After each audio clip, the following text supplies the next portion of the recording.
आज के जलसे के सदर शब्बीर साद साहब, मालेगांव शहर के अब्दुल अजीज रहनुमा मुफ्ती मोहम्मद इस्माइल कासमी साहब, भाई आगे तो बुजुर्ग सियासतदान तकलीफ हो जाएगी ना हम लोग। अलहाज शेख यूनुस ईसा साहब, स्टेज पर बैठे हुए मुअज़्ज़िज़ीन शहर और साथियों, वक्त कम है वरना मैं तो सोच के आया वो सब कहता जिसके लिए बहुत मशहूर हूँ या बहुत बदनाम हूँ। आज मुझको इस जलसे में आने की जरूरत क्यों महसूस की? कोई मसला नहीं हो सकता। मैं 10 साल से मैंने शेख रशीद साहब के स्टेज पर था। उनके कांग्रेस की स्टेज पर रहने के बाद भी मैं ये कहता था कि मैं कोई कांग्रेसी नहीं हूं, मैं कांग्रेस पार्टी का मेंबर भी नहीं हूं, मैं निहाली हूं और वो भी हलाली। ख्याल रखना मैं जो बोल रहा हूं। शेख आसिफ साहब 14 में जब मुंतखब हुए तो हम उनके स्टेज पर गए। कोई कंडीशन, कोई शराइत नहीं थी, लेकिन हम बिला शर्त उनके स्टेज पर गए, उनको कामयाबी मिली। मेरी गुजारिश है कि आप लोग खामोश रहें और जलसे को सुने। 14 के इलेक्शन में जब उनको कामयाबी मिली, हम तमाम साथी उनके साथ थे, लेकिन जैसे ही 19 में उन्होंने इलेक्शन हारा, उनके क्या दिमाग में आया, उस आदमी के क्या सोची, क्या समझी, वो हम लोगों को किनारे करने लगे। सियासत शौक है मेरा, रोजगार नहीं है, और हम कभी किसी लीडर के बंधुआ मजदूर नहीं रहे। हम आजादाना ख्याल रखते हैं और आजादाना तौर से रहना चाहते हैं। हम न उनके कभी बंधे थे, न बंधे हैं और न बंधे रहना चाहते। शेख आसिफ साहब ने 3 महीना कबल अंसारी बिरादरी की एक मीटिंग ली कोबा मस्जिद के पास। वहां मुझको भी दावत दी गई। मुझको दावत देने आने वालों में असलम अंसारी, एजाज उमर, हाफिज अनीस अजहर, हलीम सिद्दीकी और 2 लोग थे। वो मुझके मेरे पास जब आए दावतनामा लेकर मीटिंग का, तो मैंने उनसे कहा कि क्या बात है। कहने लगे कि मैं ये दावतनामा हम लोग लाए हैं, आसिफ साहब भेजे हैं, इलेक्शन लड़ना चाहते हैं। मैंने उन लोगों से सवाल किया कि क्या वजह है आसिफ इलेक्शन लड़ना चाहता है, क्यों इलेक्शन लड़ना चाहता है, क्या कोई सुन्नत फर्ज है क्या उसके लिए जो इलेक्शन लड़ना चाहता है? वो लोग हंसने लगे और मुझसे कहा कि ये सवाल का जवाब तो वही देगा, मतलब तुम लोग उसके नुमाइंदे बनकर आए हो ना, तो बताओ मुझको, जवाब दो। उन्होंने आज तक जवाब नहीं दिया, लेकिन मैं मीटिंग में गया। मीटिंग में मुझको बोलने का मौका दिया गया। मैंने सारी वो बातें रखी, बखुदा मैं कहता हूं, मैंने वो सारी बातें रखी जो शेख आसिफ 5 साल गलती करता रहा, जो खामियां की उसने, जो कुछ किया 5 साल इलेक्शन हारने के बाद, वो सब बातें मैंने वहां रखी अच्छे ढंग से। जो तनकीदें करना था वो की, उसकी इस्लाह की भी बात है। लेकिन वहां ऐसा है कि अगर किसी ने हिम्मत की बोलने की, तो आप ये भी यकीन रखना कि शफीक राणा ने जो बात कही वहां पर, आज तक उनके मुंह पर और माइक पर किसी ने हिम्मत नहीं की। यही बात उनको खराब लगती है। वो चाहते हैं कि सब बंधुआ मजदूर बनकर रहे हमारे, और मैं वो ख्याल का नहीं हूं। यहाँ बहुत कुछ मुझको बोलना था। अकबर साहब के आने की वजह से हमको वक्त कम है, बोलना कम है, लेकिन इस शहर को जो बेवकूफ बना रहा है, वो जो 7 विजन मुसलमानों की बात करता है, इसका जवाब मैं अगले जलसे में दूंगा। हर विजन पर जवाब दूंगा कि कितनी उसके अंदर सलाहियत है मुसलमानों को संभालने की। इस हिस्से के लोग ईद मिलादुन नबी के जुलूस में बड़ी तादाद में शरीक हुए। इस साल ऐसा था कि जुलूस ईद मिलादुन नबी हर हिस्से में महाराष्ट्र के अलग अलग दिनों में निकलने वाला था, लेकिन हमने पूरी कोशिश की ऑफिसरों के साथ बात करके और रिवायत के मुताबिक जुलूस निकाला। तमामी लोगों से मैं कहना चाहता हूं जो ईद मिलादुन नबी के जुलूस में थे कि परमिशन निकालने में, परमिशन लेने में हमारी ऑफिसरों से 4 से 5 मीटिंगें हुई। पूरा शहर इसमें था। मीडिया के जरिए भी ये मालूम था तमाम लोगों को कि पुलिस परमिशन मिलने में दिक्कत है।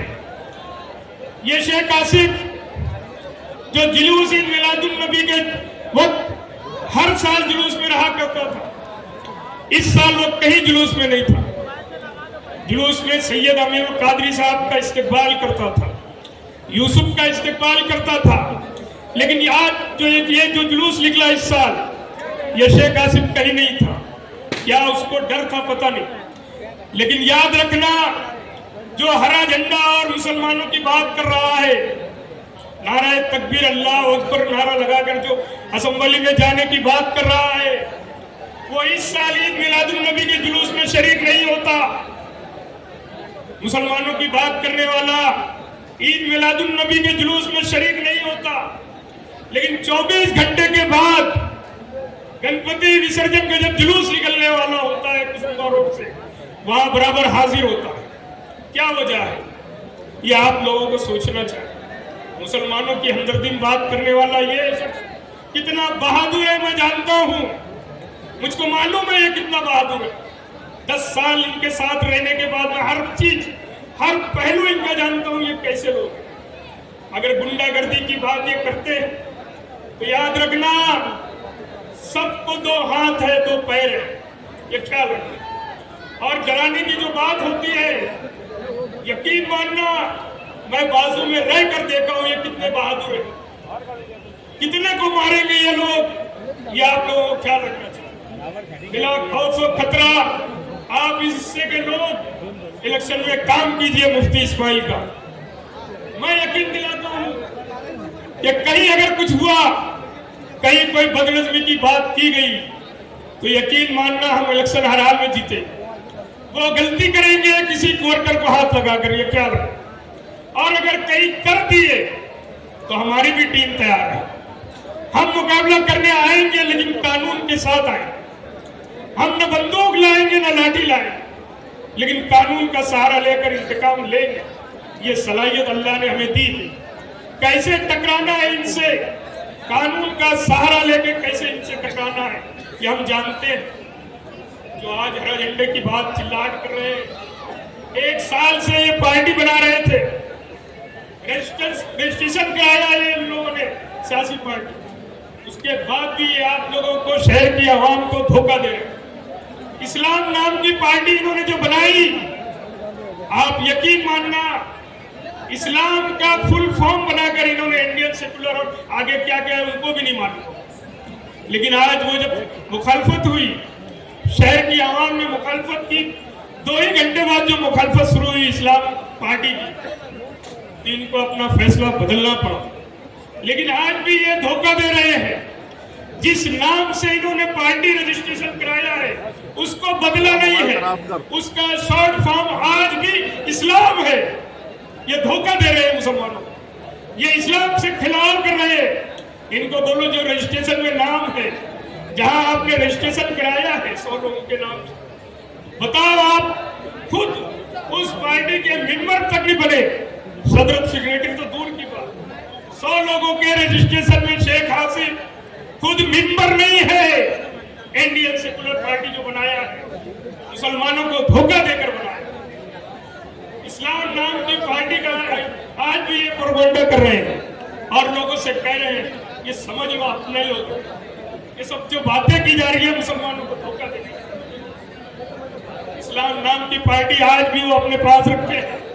अगर हिम्मत है तो उनका जो फुल फॉर्म है वो चेंज करके बताए और फिर आए यहाँ पर मुसलमानों के बीच। आप लोगों को ये भी यकीन दिलाता हूं कि ये जो है अजीत दादा का पंडर है, अजीत दादा पवार के कहने पर इसने पार्टी बनाई।